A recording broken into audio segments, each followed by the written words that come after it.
हनुमत बैठे रहो आसन पर, जब तक कथा राम की होय। कथा राम की होय, जब तक कथा राम की होय। मंजन फल पे किए तत्काला, काक होई पिक बकऊ मराला। सुनि अचरज कर जन कोई, सतसंगति महिमा नहीं गोई। कथा राम की होय, हनुमत कथा राम की होय। हनुमत बैठे रहो आसन पर, जब तक कथा राम की होय।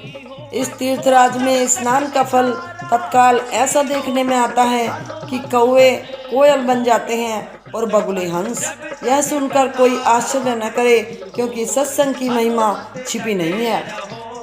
वाल्मीकि नारद घट जोनी, कथा राम की होय।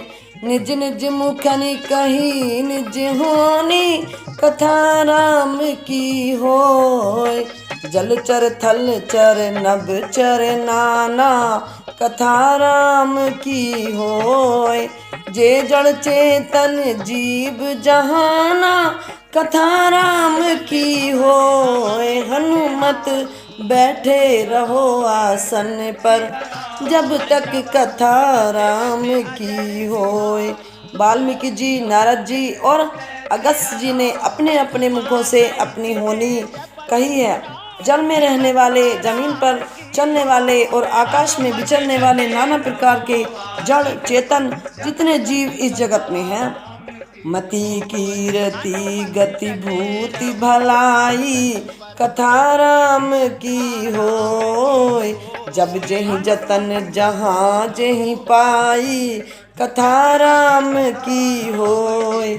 सो जानव सतसंग प्रभाऊ, कथा राम की होय। लोकहु वेद न आन उपाऊ, कथा राम की होय। हनुमत बैठे रहो आसन पर, जब तक कथा राम की होय। उनमें से जिसने जिस समय जहाँ कहीं भी जिस किसी यंत्र से बुद्धि कीर्ति सद्गति विभूति और भलाई पाई है, सो सब सत्संग का ही प्रभाव समझना चाहिए। वेदों में और लोक में इनकी प्राप्ति का दूसरा कोई उपाय नहीं है। बोलो सियावर रामचंद्र की जय।